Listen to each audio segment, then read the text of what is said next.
Shalom saudara, puji Tuhan hari ini senang menyapa saudara-saudara lagi dalam program Gema tentunya, Gerakan Merenungkan Alkitab.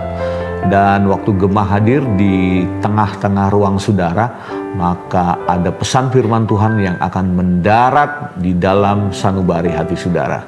Oleh sebab itu saya mengajak kita untuk memperhatikan, membaca dan merenungkan bagian firman Tuhan. Hari ini saya akan membaca satu ayat saja dalam Injil Yohanes pasalnya yang ke-16. Ayatnya yang ke-33. Saya menyarankan kita semua untuk membaca seluruh pasal itu karena bagus sekali.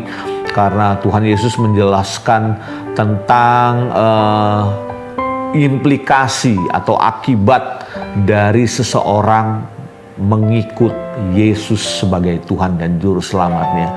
Tuhan tidak menjadikan hidup yang berkelimpahan, Tuhan tidak menjadikan hidup yang selalu berkemenangan dalam tanda kutip. Tuhan tidak selalu menjadikan, atau Yesus tidak selalu menjanjikan jalan yang mulus, tapi ini yang ditawarkan, masuk dalam penderitaan. Dalam pasal 16 ini menurut saya sangat menarik hati dan ini mendewasakan. Kalau kita bertumbuh atau menjadi anak-anak Tuhan yang modelnya anak-anak Tuhan yang anak-anak, mungkin tidak siap dengan apa yang disampaikan Yesus, tetapi mau nggak mau kita harus dewasa dalam Tuhan. Nah, bagian yang terakhir ini dalam ayat yang ke-33 dalam Injil Yohanes pasal 16, Yesus berkata seperti ini kepada murid-muridnya, dan kita semua adalah murid-muridnya Tuhan, bukan? Ini yang dia katakan, semuanya itu kukatakan kepadamu, supaya kamu beroleh damai sejahtera dalam aku. Dalam dunia, kata Tuhan ulangi lagi, ada diksi ini, ada pilihan kata. Dalam dunia, kamu menderita penganiayaan. Tetapi kuatkanlah hatimu, aku telah mengalahkan dunia. Wow, powerful banget saudara. Ada banyak orang takut menderita, ada banyak orang takut penganiayaan karena sebenarnya kalau pakai, kenapa orang-orang itu takut mengalami hal-hal seperti itu? Ujungnya sebenarnya gini, mereka tuh takut mati, ya kan?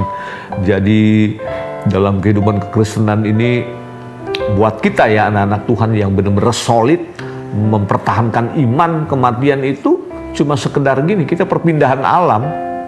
Kalau kita mati hari ini, kita bersama dengan Tuhan, itu aja sih. Makanya Tuhan bilang begini, dalam dunia kamu menderita penganiayaan, tetapi kuatkanlah hatimu. Jadi bilang sama saudara-saudara yang hari ini nonton program Gema, kuatkan hatimu, teguhkan hatimu. Kenapa kita harus kuatkan hati? Ini janji Tuhan. Aku telah mengalahkan dunia. Yesus sudah mengalahkan dunia. Maut sudah dikalahkan.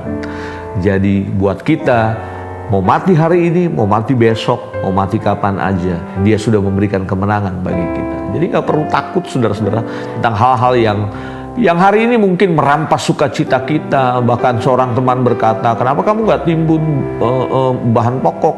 Karena ini lagi disinyalir kayaknya mau mengarah ke perang dunia ketiga. Ya mau sampai kapan kita menimbun bahan pokok? Semua orang juga butuh makan. Kalau semua orang nimbun bahan pokok, kemudian menstok gudang sampai sebanyak-banyaknya, yang terjadi adalah ketidak balance dalam kehidupan. Orang jadinya takut. Kan berita-berita sekarang ini kan yang ditebarkan adalah berita ketakutan. Tapi Tuhan bilang memang kamu akan mengalami penderitaan, aniaya dan sebagainya. Tetapi jangan lupa, kuatkan hatimu di masa-masa ini. Kuatkan hatimu, teguhkan hatimu. Karena aku telah mengalahkan dunia. Kalau yang berkata ini seorang pendeta, saudara mungkin jangan percaya. Yang berkata ini orang sekalipun hidupnya udah lama, jangan tentu dipercaya. Tetapi ini yang berkata adalah Raja segala Raja, Tuhan segala Tuhan, Yesus Kristus namanya. Dia telah mengalahkan dunia, mengalahkan penderitaan, mengalahkan segala-galanya. Dan yang memberikan kemenangan bagi hidup saya dan saudara, Dia yang berjanji, Dia akan menggenapinya. Amin untuk firman Tuhan. Mari kita datang pada Tuhan. Betapa bahagianya kami Tuhan di tengah-tengah situasi dunia yang semakin hari nggak menentu, di tengah-tengah situasi perang yang sedang berkecamuk. Tuhan datang bagi kami. Tuhan memberikan firman-Mu dengan janji yang pasti bahwa Engkau telah mengalahkan dunia ini. Kami nggak perlu takut terhadap apa yang dapat membunuh tubuh ini. Meskipun kami harus masuk dalam penderitaan dan penganiayaan, ada Tuhan Yesus yang dahsyat, yang selalu menyertai kami di sepanjang waktu ini. Dan kami bersyukur olehnya, Tuhan yang hebat itu diam di dalam kami. Tuhan yang hebat itu memerintah hidup kami dan memberikan kemenangan dalam hidup kami. Terpuji nama-Mu, berkat-Mu atas umat-Mu. Dalam nama Tuhan Yesus, haleluya. Amin. Tuhan berkati kita semua.